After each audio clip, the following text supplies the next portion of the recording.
एक खास शख्सियत के साथ मुलाकात। देखिए जयदेव पटेल के साथ नंबर 1 इंडिया न्यूज पर रोजाना रात 9 बजे। नमस्कार व्यूअर्स, मैं जयदेव पटेल और आप देख रहे हैं नंबर 1 इंडिया न्यूज। आपका एक बार फिर स्वागत है एक खास शख्सियत के साथ मुलाकात प्रोग्राम में। आज हम बात करेंगे पंजाब में लगातार भारी बारिश के बीच जो बाढ़ की जो मौजूदा हालात है उसको लेकर क्या कुछ तैयार की गई है जिला प्रशासन की तरफ से हो या फिर गवर्नर स्तर पर हो, और क्या कुछ खास सेंट्रल से बजट लाने के लिए गवर्नर की तरफ से पेशकश की गई है। काम उतर बात के लिए हमारे साथ खास सामान है पंजाब के गवर्नर और साथ ही चंडीगढ़ के प्रशासक गुलाब चंद कटारिया। गुलाब चंद कटारिया जी, आपका बहुत बहुत स्वागत है आज हमारे प्रोग्राम में। धन्यवाद जी, गुलाब चंद कटारिया जी, आपसे मेरा पहला सवाल है कि वर्तमान में पंजाब में भारी बारिश के बीच जो बाढ़ की जो हालात बद से बदतर हुई है उसकी वर्तमान स्थिति क्या है। आपकी बात की पंजाब की बाढ़ अब तक की सबसे भयानक बाढ़ है। जी कारण क्या है कि 1988 में यहाँ सबसे अधिक फ्लड का सिचुएशन बनी थी। उसके बाद 2023 में भी बनी थी, पर अब की बार वाली जो बाढ़ है दोनों से भी बहुत अधिक है। कारण यह कि यहाँ की जो 3 प्रमुख नदियां हैं, सतलज है, ब्यास है और रावी है, तीनों के ही जो है पौंग डैम के अंदर भी बहुत अधिक फ्लडिंग हुआ, भाखड़ा में भी हुआ और रणजीत सागर में भी हुआ। और उसके कारण से जो पानी छोड़ना पड़ा, उसके कारण से उसका फैलाव चारों तरफ से बहुत अधिक हो गया। लगभग 12 जिले जो है ना इससे प्रभावित है। कुछ जिले तो बहुत ही ज्यादा खराब स्थिति में है और अभी जो गग्गर की बाढ़ हो रही है उसके कारण से भी 2 जिले इससे और प्रभावित।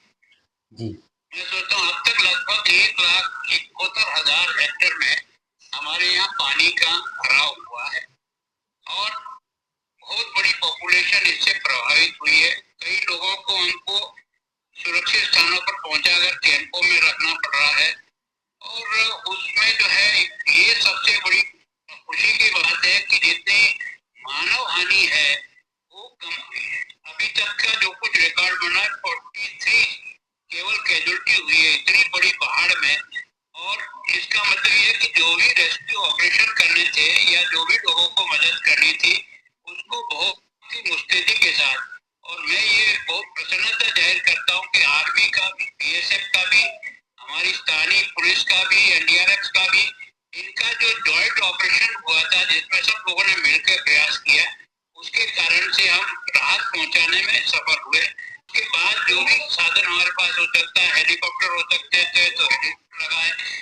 और यहाँ से हमने कोई अमृतसर में 2 विशेष प्रकार की गाड़ियां हैं जो पानी में भी उसी प्रकार से तैरती है जैसे जमीन पे चलती है। तो ऐसे लोगों को बड़ी आसानी से उनको सुरक्षित हम बाहर निकाल कर ला सके। लेकिन पशुधन की जो हानि हुई है उसकी सारी काउंटिंग तो बाद में आएगी, लेकिन अभी भी बहुत अधिक पशुधन का नुकसान हुआ है। फसल का तो मैं सोचता हूँ कि लगभग सारी फसल, क्योंकि कई 10 दिन से भरा हुआ, कई 5 दिन से भरा हुआ, कई 8 दिन से पानी भरा है, तो फसल तो निश्चित रूप से नष्ट हुई है। सौभाग्य ये रहा कि मैं स्वयं भी 4 दिन तक उसी एरिया में घूम करके जहाँ भी जनता से और जनता के द्वारा जो सहयोग यहाँ किया जा रहा है, किसी प्रकार की कोई सामग्री की कमी महसूस नहीं होने दी। लोगों ने भी इतनी मदद की और यहाँ कई लंगर इस प्रकार से चल रहे हैं कि लोगों को भोजन और उनको जहाँ भी हमने ठहराया है वहाँ वो कैंप में मेडिकल और बाकी सभी, यहाँ तक कि हमें पशुओं का कैंप भी लगाया है जहाँ पशुओं को भी हमने इकट्ठा रख करके उनकी परिवार को भी उनके साथ रहने का अवसर दिया है, उनको सामान भी दिया है। और हमारे यहाँ एक ही दानदाता ने है ना 100 टन जो है वो एक तरह से फॉर्डर उपलब्ध कराया, जिसके कारण से हमने प्रशासन ने और भी इस तरह से किया है। तो मैं सोचता हूँ कि केंद्र के गृह मंत्री जी ने मुझसे जब मिले थे 29 तारीख को गुवाहाटी में, तो मैंने उनको 25 से हमारी स्थिति बन गई उनको बताया। उन्होंने दोबारा मुझसे भी बात की, मुख्यमंत्री से बात की, प्रधानमंत्री जी ने स्वयं मुख्यमंत्री जी से जो है वो बात की है और कृषि मंत्री जी स्वयं आकर के मौका देख करके गए हैं जरा। और केंद्र की टीम भी पिछले 3 दिन से यहाँ सारा वेरिफिकेशन कर रही है कितना नुकसान हुआ। केंद्र सरकार ने आश्वस्त किया है कि पूरी सहायता हम लोग करेंगे, किसी प्रकार की कोई। और यहाँ की जनता का भी मैं आभार व्यक्त करता हूँ कि उन्होंने भी जितनी मदद की जा सकती है फील्ड में रहकर, पानी में जाकर लोगों को बचाने की दृष्टि से, लोगों को सुरक्षित जगह पहुंचाने की दृष्टि से, वो वास्तव में यहाँ की मुझे जो कल्चर लगी है वो बहुत ही अच्छी लगी है।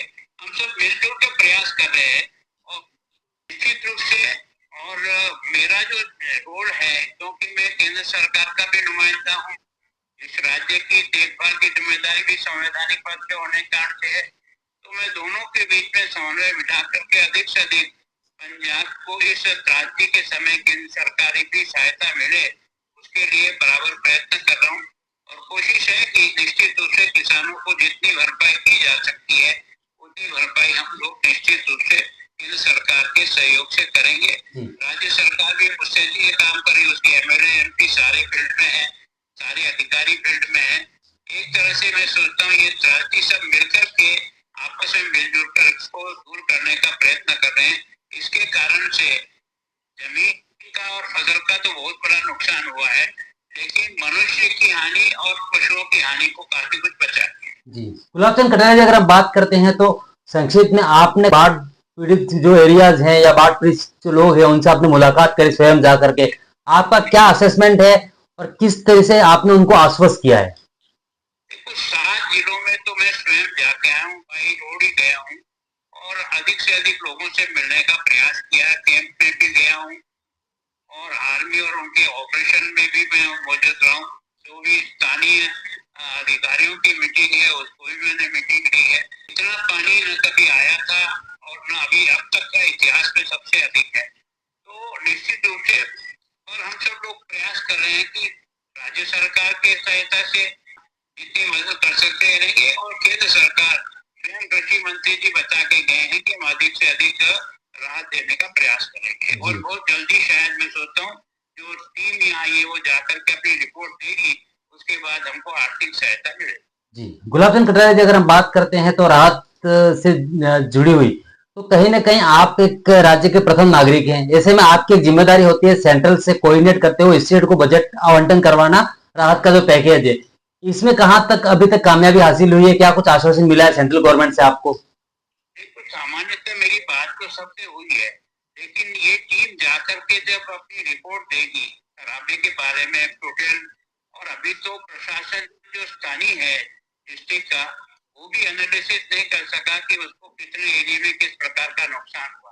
पानी उतरने के बाद उनका भी सही असेसमेंट होगा, लेकिन प्रारंभिक मदद में सोचता हूँ ये जो टीम जाकर के जैसी रिपोर्ट देगी, स्वयं कृषि मंत्री जी ने प्रधानमंत्री जी को इस सारे हालात के बारे में बताया है, तो मैं सोचता हूँ बहुत जल्दी इसकी मिलेगी और मुझे व्यक्तिगत बात करनी पड़ेगी, तो मैं भी बात करके सरकार से, केंद्र सरकार से, प्रधानमंत्री जी से जो भी सहयोग जितना जल्दी हो सके कराने का प्रयत्न। जी गुलाब चंद कटारिया जी, आपसे मेरा एक आखिरी सवाल है कि इस बाढ़ के जो मौजूदा हालात है उसमें कई लोग बेघर हो चुके हैं, उनके पास रहने के लिए छत नहीं है, ऐसे में इसको लेकर के क्या कुछ खास इंतजाम किए गए आपकी तरफ से हो या मुख्यमंत्री की तरफ से हो?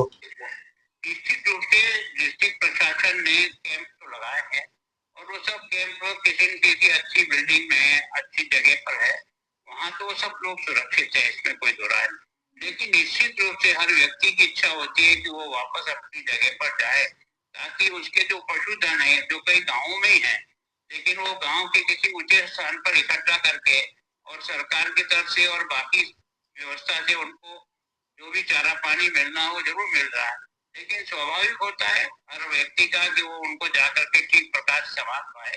तो जितना जल्दी हमको पानी नीचे उतर रहा है, कुछ हमने एक दिन में कुछ हमको थोड़ा सा राहत मिली है, लेकिन अभी एकदम नहीं कह सकते क्योंकि पोंग में भी पानी का जो 17 से लेवल से है, इसी तरह से जो हमारा भाखड़ा है वो भी स्थिति है।